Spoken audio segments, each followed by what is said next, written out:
മനം തുറന്നാൽ എന്ന മാനസിക ആരോഗ്യ പരിപാടിയുടെ ഒരു പുതുപുത്തൻ എപ്പിസോഡിലേക്ക് ഏവർക്കും സ്വാഗതം. ഇന്നത്തെ എപ്പിസോഡിൽ പതിവ് പോലെ നമ്മോടൊപ്പം ഉള്ളത് സിസ്റ്റർ ഡോണയാണ്. സിസ്റ്റർ വിൻസെൻഷ്യൻ സഭാംഗമാണ്. അതോടൊപ്പം തന്നെ കുറുവിലങ്ങാട് സെന്റ് വിൻസെന്റ് ഇപ്പോൾ ഹോസ്പിറ്റലിൽ ക്ലിനിക്കൽ സൈക്കോളജിസ്റ്റ് ആയിട്ട് സേവനം ചെയ്തു വരികയാണ്. സിസ്റ്ററെ സ്വാഗതം. ഒപ്പം 3 വിശിഷ്ട അതിഥികൾ കൂടി നമ്മോടൊപ്പം ഉണ്ട്. മാള ഹോളിഗ്രേസ് അക്കാദമിയിലെ അക്കാഡമിക് ഡയറക്ടർ ആയിട്ടുള്ള ഡോക്ടർ രാമനുണ്ണിയാണ്. സർ സ്വാഗതം. മാള ഹോളിഗ്രേസ് അക്കാദമിയിലെ ബയോളജി അധ്യാപികയായിട്ടുള്ള ജിഷ ഷാജി മാമും നമ്മോടൊപ്പമുണ്ട്. മാം സ്വാഗതം. ഒപ്പം മാള ഹോളിഗ്രേസ് അക്കാദമിയിലെ ചെയർമാൻ അഡ്വക്കേറ്റ് ക്ലെമൻസ് തോട്ടപ്പള്ളിയാണ്. സർ സ്വാഗതം. സിസ്റ്ററെ, ഇന്നത്തെ ഒരു കാലഘട്ടത്തിൽ നമുക്ക് ഏറ്റവും കൂടുതൽ സോഷ്യൽ മീഡിയ യൂസേജ് അല്ലെങ്കിൽ സ്ക്രീൻ ടൈം അതിപ്പോൾ കുട്ടികളിലാണെങ്കിലും മുതിർന്നവരിലാണെങ്കിലും ഒരുപാട് കൂടുതലാണ്.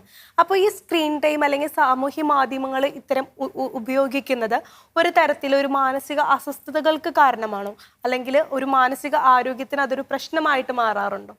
ഓക്കെ, നമ്മളിതിനെ സാധാരണമായിട്ട് പറയുന്നത് ഒരു യൂസ് ഉണ്ട്, അതുപോലെ തന്നെ അതിനൊരു അബ്യൂസ് ഉണ്ട്, ദെൻ അഡിക്ഷൻ ഉണ്ട്.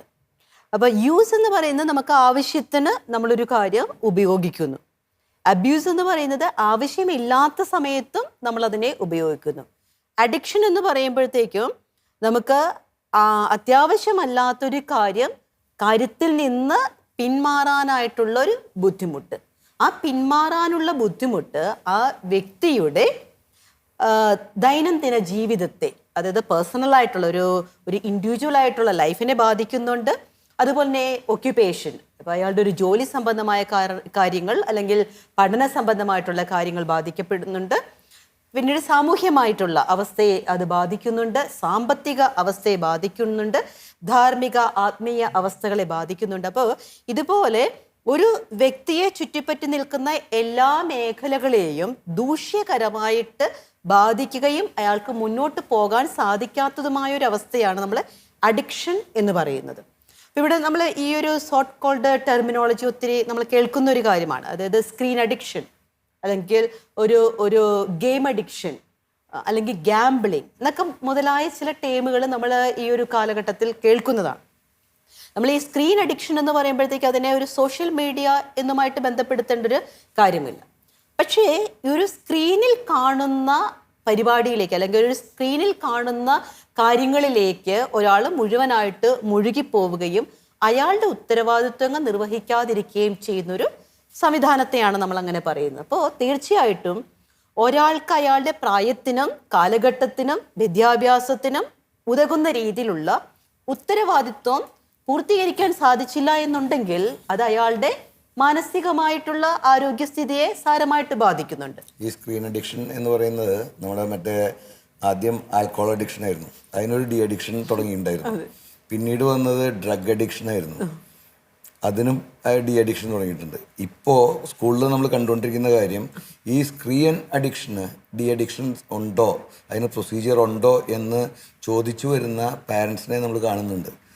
ഇപ്പോൾ അതിന് കണ്ടുകൊണ്ടിരിക്കുന്ന ഒരു പ്രതിവിധി പാരൻസ് കാണുന്നതെന്ന് വെച്ച് കഴിഞ്ഞാൽ, ഒരു 8ാം ക്ലാസ്സും 9ാം ക്ലാസ്സൊക്കെ ആകുമ്പോഴേക്കും കുട്ടികളുടെ വീട്ടിൽ പറഞ്ഞു കഴിഞ്ഞ് കഴിഞ്ഞാൽ അവർ മൊബൈൽ ഉപയോഗം നിർത്തില്ല. അപ്പോൾ അവരെ ഹോസ്റ്റലിൽ ആദ്യം ചോദിക്കുന്നത്, നിങ്ങളുടെ ഹോസ്റ്റലിൽ മൊബൈൽ പെർമിറ്റഡ് ആണോ? പെർമിറ്റഡ് ആണെന്ന് പറഞ്ഞ കാര്യമില്ല, പെർമിറ്റഡ് അല്ല എന്ന് പറഞ്ഞു കഴിഞ്ഞാൽ എങ്ങനെയാണ്, എത്ര ദിവസം കൊടുക്കുമെന്നാണ് ചോദിക്കുന്നത്. അപ്പോൾ ആഴ്ചയിൽ 1 ദിവസമാണോ 2 ദിവസമാണോ കൊടുക്കുന്നത്? അങ്ങനെയാണെങ്കിൽ ഞങ്ങൾ കുട്ടികളെ ഹോസ്റ്റലിൽ നിർത്താൻ തയ്യാറെന്ന് വെച്ച് കഴിഞ്ഞാൽ സ്ക്രീൻ അഡിക്ഷനിൽ നിന്ന് അവരെ മാറ്റാനായിട്ട്. പക്ഷെ അങ്ങനെ മാറ്റി കൊണ്ടുവന്ന് ഹോസ്റ്റലിലാക്കുന്ന കുട്ടികൾക്ക് അതിൻ്റെ ഒരു വിഡ്രോവൽ സിംറ്റമൊക്കെ കാണിക്കുന്ന ഒരുപാട് ഇഷ്യൂസ് നമ്മൾ ഫേസ് ചെയ്യേണ്ടി വരുന്നുണ്ട്.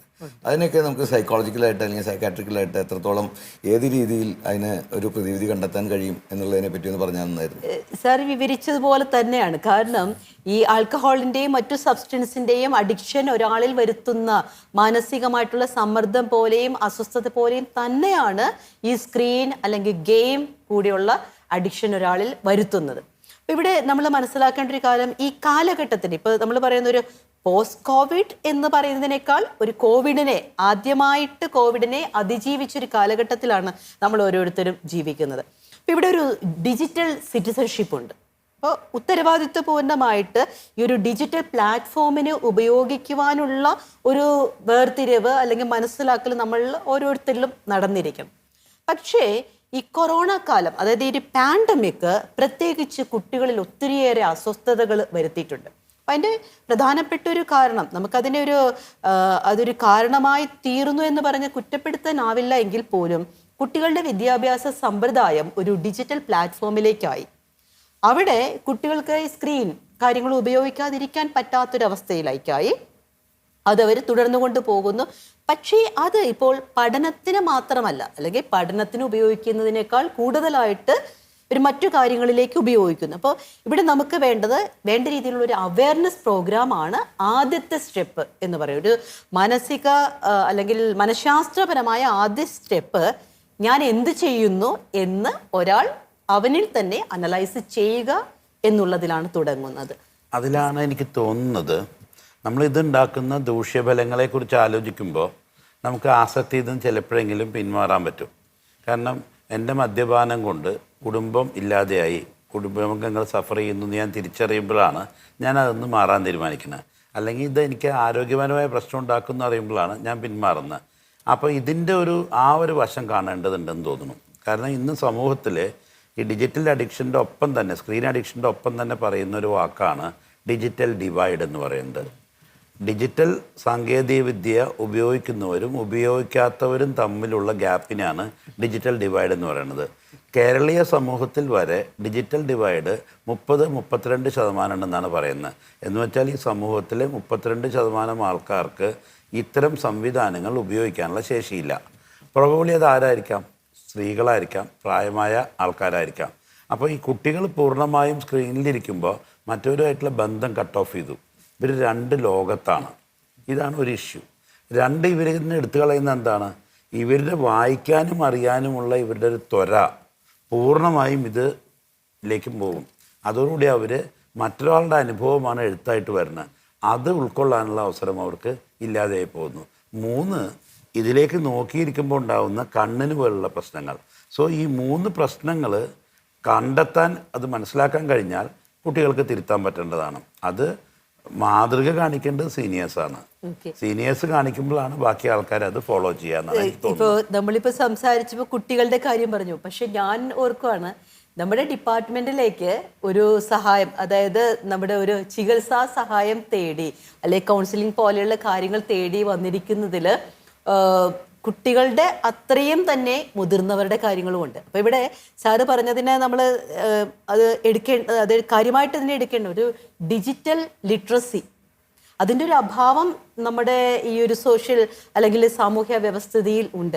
മാമിന് എന്തോ പ്രത്യേകിച്ച് പറയാനുള്ളത്? ഈ സ്ക്രീൻ ടൈമിനെ കുറിച്ച് പറഞ്ഞപ്പോഴേ, ഇപ്പോൾ ഒരു കുട്ടി, ഒരു വിദ്യാർത്ഥി അല്ലെങ്കിൽ ഒരു സ്കൂളിൽ വരുന്നു, അത്രയും സമയം ആ കുട്ടി സ്ക്രീൻ യൂസ് ചെയ്യുന്നില്ല. തിരിച്ചു ചെന്നാൽ അവൻ്റെ ഏക പ്രതീക്ഷ എന്ന് പറയുന്നത് ഈ ഒരു മൊബൈൽ കിട്ടിക്കഴിഞ്ഞാൽ എന്തൊക്കെ അതിൽ ചെയ്യണം എന്നുള്ളതാണ്. പക്ഷേ എനിക്ക് തോന്നുന്നു ഇപ്പോഴത്തെ ചെറിയ കുട്ടികൾ മുതൽ, പ്രത്യേകിച്ച് ഒരു ശിശു എന്ന് പറയുന്ന ഒരു വയസ്സായിക്കോട്ടെ, ആ കുട്ടിക്ക് ഭക്ഷണം കഴിക്കണമെങ്കിൽ ഈ ഒരു സ്ക്രീനിൻ്റെ സഹായം വേണം. പണ്ടത്തെ കാലഘട്ടത്തിൽ ഒരു കാക്കേനെ കാണിച്ചോ പൂച്ചേനെ കാണിച്ചൊക്കെ ഭക്ഷണം കൊടുത്തുകൊണ്ടിരുന്ന ഒരു ശീലം ഉണ്ടായിരുന്നു. പക്ഷെ ഇപ്പൊ അതൊന്നും ഇപ്പൊ നടപടിയില്ല. കാരണം ഈ കുട്ടിക്ക് സ്ക്രീൻ കണ്ടാലാണ് എന്തെങ്കിലും ഭക്ഷണം കഴിക്കണം. അപ്പോൾ പാരൻസിന്റെ ഒരു കൺസേൺ എന്ന് പറയുന്നത്, ഇനി മൊബൈൽ കണ്ടാലും കുഴപ്പമില്ല, കുട്ടി എന്തെങ്കിലും കഴിക്കട്ടെ, അത് മാത്രമേ ഞങ്ങളുടെ ആഗ്രഹമുള്ളൂ. അതാണ് പാരൻസ് ഭയങ്കര ഹെൽപ്ലെസ് ആണ്. പക്ഷെ അങ്ങനെ വളരെ ചെറുപ്പം മുതൽ ഈ സ്ക്രീന് ശരിക്കും പറഞ്ഞാൽ ആ ഒരു കുട്ടി അതിനോട് അഡിക്റ്റഡ് ആവാണ് അല്ലേ.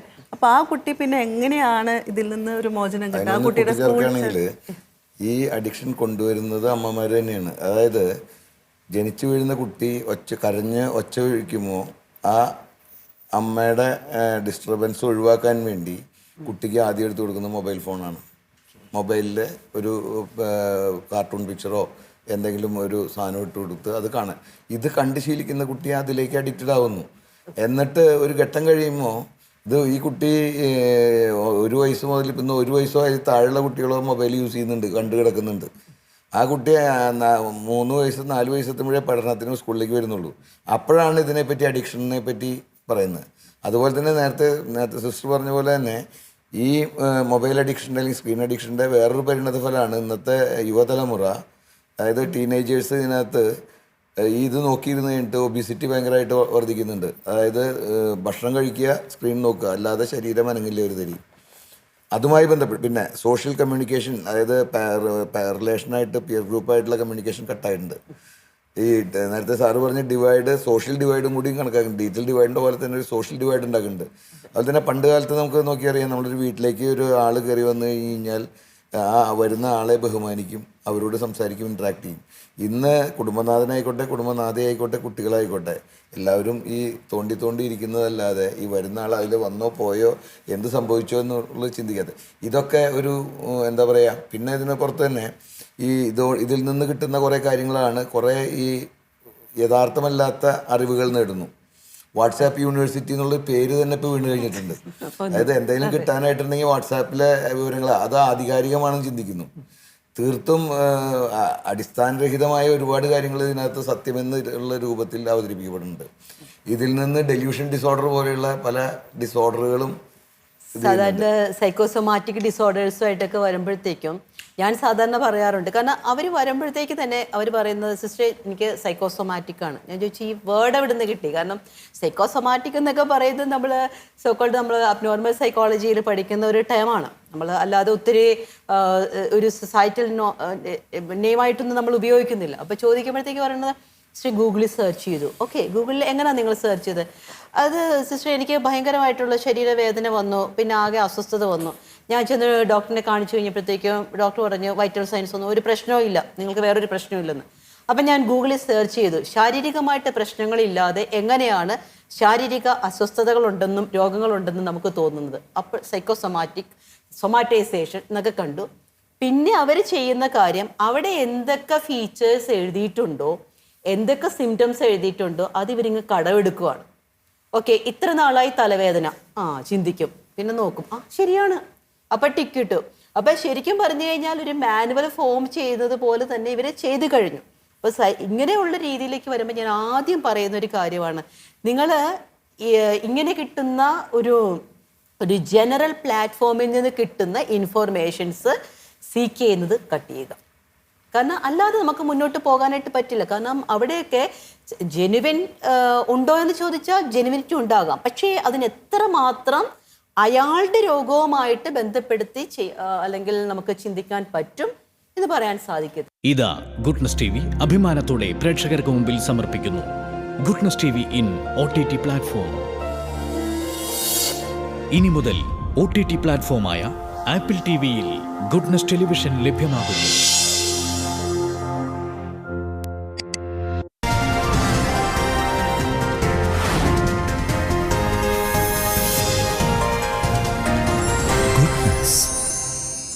Stay with God. നമ്മളീ പറഞ്ഞു സോഷ്യൽ മീഡിയ യൂസ് ചെയ്യുന്നത് അല്ലെങ്കിൽ ഇത്രയും ടൈം സ്ക്രീൻ ടൈം എടുക്കുന്നതൊക്കെ ഇപ്പോൾ ഇതൊരു തരത്തിൽ റെസ്പോൺസിബിലിറ്റികളിൽ നിന്ന് ഒഴിഞ്ഞു മാറി നിൽക്കാനുള്ള അവർക്കൊരു കാരണമല്ലേ?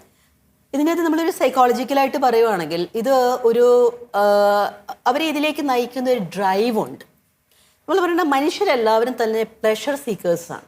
അതായത് സന്തോഷം എവിടെയുണ്ട് അല്ലെങ്കിൽ അവർക്ക് എവിടെ നിന്നാണ് ഒരു സുഖവും ആനന്ദവും ഒക്കെ കിട്ടുന്നത്, അതിലേക്ക് പോകാനുള്ള ഒരു ടെൻഡൻസി മനുഷ്യർക്ക് മുഴുവൻ, ഒരു ഹ്യൂമൻ ബീയിങ്ങിന് മുഴുവനായിട്ടും ഉണ്ട്.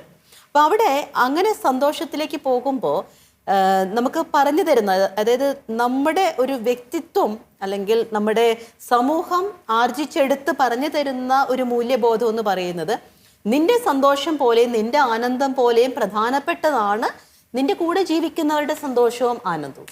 പക്ഷെ ഇന്ന് അതിനാണ് ഒരു വേർതിരിവ് വന്നിരിക്കുന്നത്. ഇന്ന് എനിക്ക് കിട്ടേണ്ട സുഖം, എനിക്ക് കിട്ടേണ്ട സന്തോഷം, അതവിടെ എനിക്ക് വേറൊരാളുടെ കാര്യത്തിലേക്ക് ഇടപെടേണ്ട അല്ലെങ്കിൽ ഇടപെടുത്തേണ്ട കാര്യമില്ല.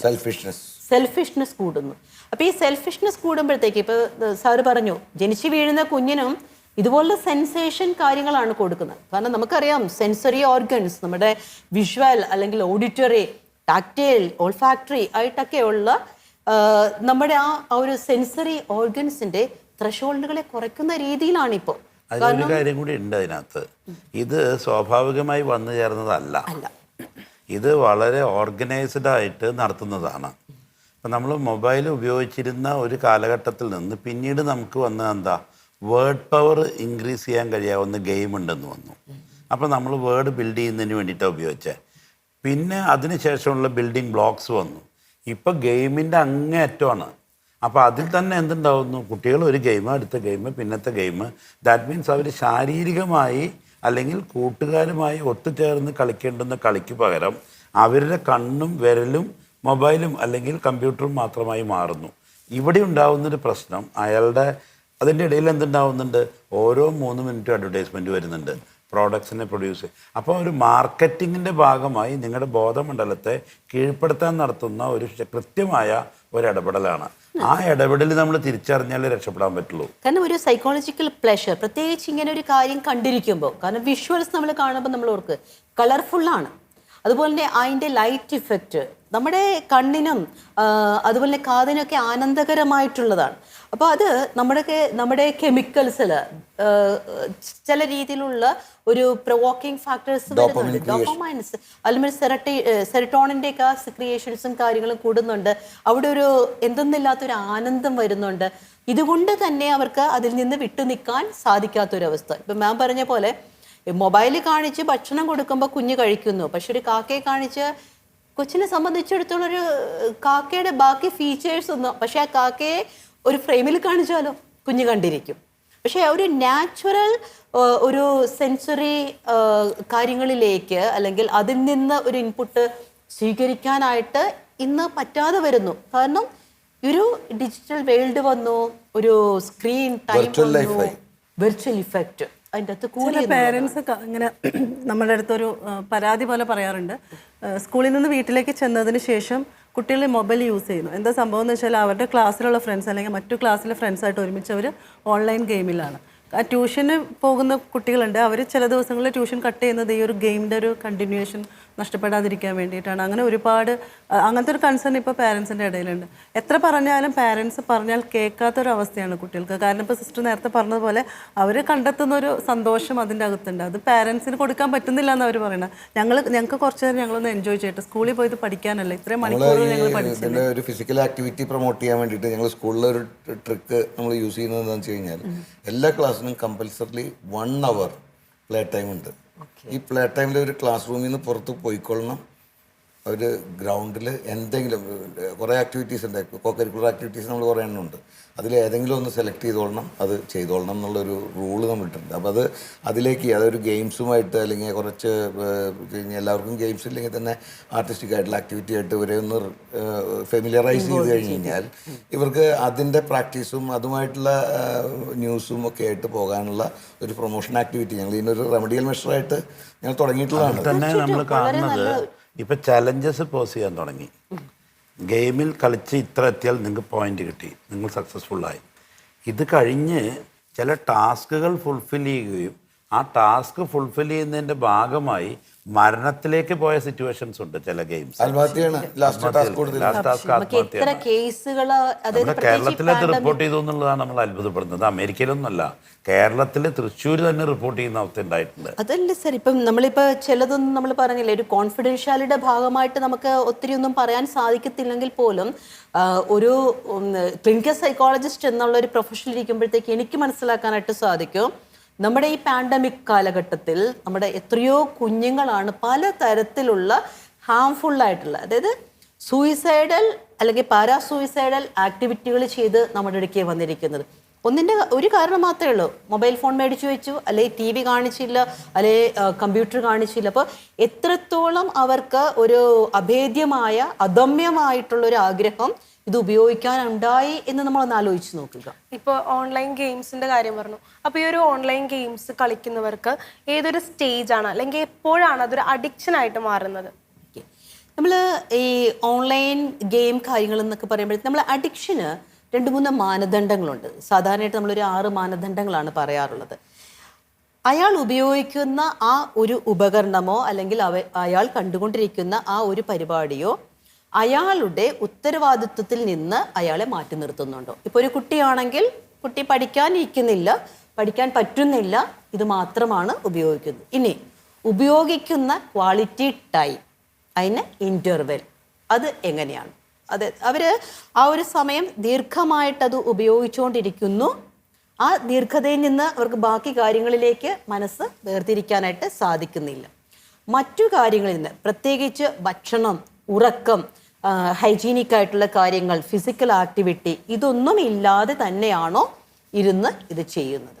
ഇനി ഇതുപോലെയുള്ള ആക്ടിവിറ്റികളിൽ നിന്ന് ഇവരെ നമ്മൾ മാറ്റി നിർത്തുമ്പോൾ, അതായത് ഇപ്പോൾ ഒരു മൊബൈൽ കൊടുക്കാതിരിക്കുന്നു, അല്ലെങ്കിൽ മൊബൈൽ ഓഫ് ചെയ്യാൻ പറയുന്നു, TV ഓഫ് ചെയ്യാൻ പറയുന്നു, കമ്പ്യൂട്ടർ ഓഫ് ചെയ്യാൻ പറയുന്നു, അവിടെ അസ്വസ്ഥമാകുന്നുണ്ടോ? വിഡ്രോവൽ സിംറ്റം കാണിക്കുന്നുണ്ട്. അത് അസ്വസ്ഥത അവരുടെ ബിഹേവിയറിൽ, അവരുടെ പെരുമാറ്റത്തിൽ മറ്റുള്ളവരോട് കാണിക്കുന്നുണ്ടോ? അതുപോലെ വൈകാരിക തലത്തിൽ ആ ഒരു പെരുമാറ്റ വ്യത്യാസങ്ങൾ വരുന്നുണ്ടോ? ഇനി ഇൻ കേസ് ഇവർക്ക് ഇത് ഉപയോഗിക്കാൻ പറ്റാത്തൊരു സാഹചര്യത്തിലേക്ക് പോകാൻ പറ്റാത്ത അവസ്ഥ, അതായത് ഡിപ്രഷൻ പോലുള്ള സ്ഥലങ്ങളിലേക്ക് വരുന്നുണ്ട്. അതായത് ഒരു കല്യാണത്തിന് പോകണം, അല്ലെങ്കിൽ ഒരു സെലിബ്രേഷന് പോകണം, ഒരു ഗെറ്റ് ടുഗദറിന് പോകണം, മൊബൈൽ കൊണ്ടുപോകണ്ട, എനിക്ക് ഞാൻ വരുന്നില്ല.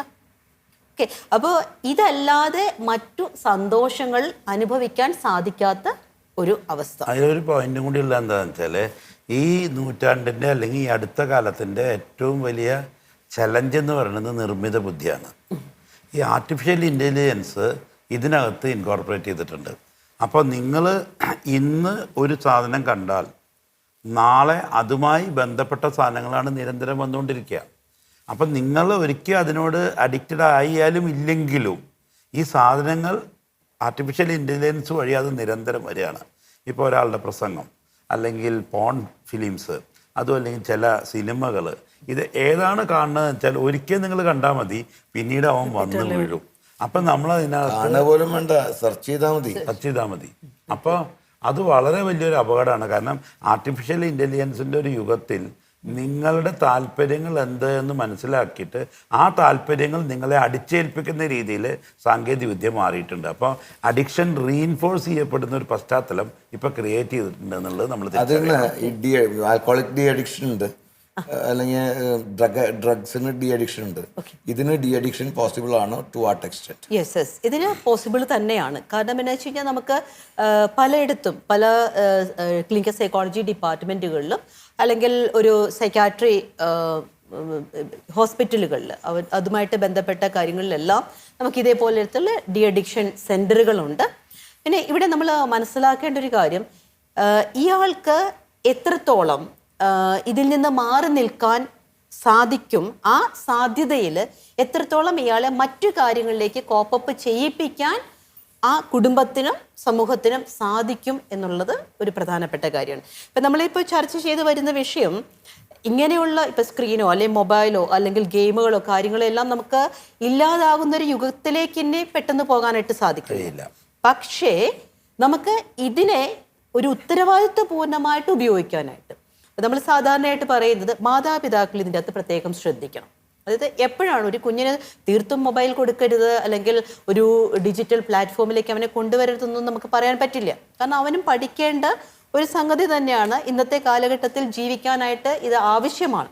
അപ്പോൾ ഇത് എത്ര സമയം ഉപയോഗിക്കണം എന്നുള്ളതിന് മാതാപിതാക്കൾ വീട്ടിൽ കർശനമായ ഒരു ടൈം ടേബിൾ ഉണ്ടാക്കിയിരിക്കണം. അതോടൊപ്പം തന്നെ ഒരു കാര്യം ചേർക്കാറുള്ളൂ, ഞാൻ സ്വന്തമായി ചെയ്യുന്ന ഒരു കാര്യം അതുകൊണ്ട് പറയണതാണ്, ഇത് നമുക്ക് ഓഡിറ്റ് ചെയ്യാനുള്ള പ്രൊവിഷൻ ഉണ്ട്.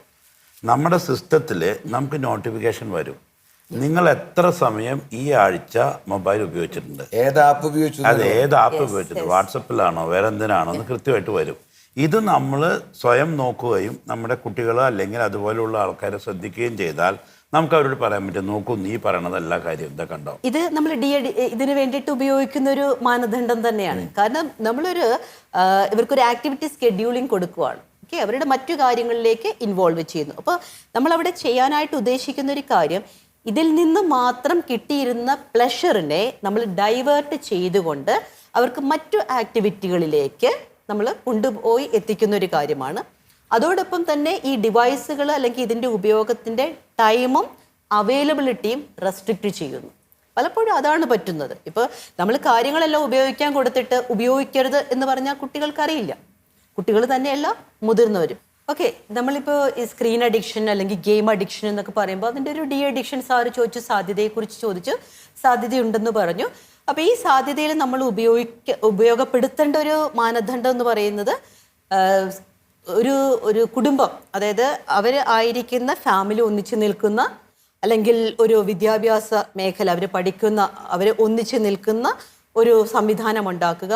ഇതിനേക്കാൾ ഉപരിയായിട്ട് ഒരു ക്വാളിറ്റി ഫാമിലി ടൈം, അതിൻ്റെ അകത്തൊക്കെ ഒന്നിച്ചുള്ള ഭക്ഷണം, ഒന്നിച്ചുള്ള പ്രാർത്ഥന, അല്ലെങ്കിൽ ഒന്നിച്ചുള്ള സംസാരം, ഇതെല്ലാം ആവശ്യമാണ്. അപ്പോൾ ഇവരെ കൂടുതലും നമ്മൾ ഇങ്ങനെയുള്ള ഗാഡ്ജറ്റുകളിൽ നിന്ന് പിന്തിരിപ്പിച്ച് അവിടെ നിർത്തിയിട്ട് കാര്യമില്ല. അത് നമുക്ക് ഉപയോഗപ്രദമായ രീതിയിൽ അവരെ കൊണ്ട് ഇന്ററാക്ട് ചെയ്യിപ്പിക്കുന്ന ഒരു രീതിയിലേക്ക് വന്നെങ്കിൽ മാത്രമേ ഇവിടെ ഡി അഡിക്ഷൻ സാധ്യമാവുകയുള്ളൂ. ഇതുപോലെ തന്നെ നമ്മൾ സബ്സ്റ്റൻസ് അബ്യൂസിൽ ഉണ്ടാകുന്നത് പോലെ റിലാപ്സ് ഉണ്ടാകാനായിട്ട്, അതായത് പിന്നെയും അതിലേക്ക് പോകാനുള്ള ചാൻസസ് കൂടുതലാണ്. മനം തുറന്നാൽ എന്ന മാനസിക ആരോഗ്യ പരിപാടിയുടെ ഇന്നത്തെ എപ്പിസോഡ് ഇവിടെ അവസാനിക്കുകയാണ്. ഇന്നത്തെ ഈ എപ്പിസോഡിൽ സാമൂഹ്യ മാധ്യമങ്ങൾ നമ്മൾ എത്രത്തോളം സ്വാധീനിക്കുന്നു, അല്ലെങ്കിൽ അതിൻ്റെ വെല്ലുവിളികളെ കുറിച്ചിട്ടുള്ള ചർച്ചയായിരുന്നു. അത് എല്ലാവർക്കും പ്രയോജനകരമായി എന്ന് വിശ്വസിക്കുന്നു. ഇന്നത്തെ ഈ എപ്പിസോഡിൽ നമ്മോടൊപ്പം പങ്കെടുത്ത എല്ലാവർക്കും ഒത്തിരി നന്ദി. അടുത്ത ആഴ്ച മറ്റൊരു എപ്പിസോഡിൽ നമുക്ക് വീണ്ടും കണ്ടുമുട്ടാം. നന്ദി, നമസ്കാരം.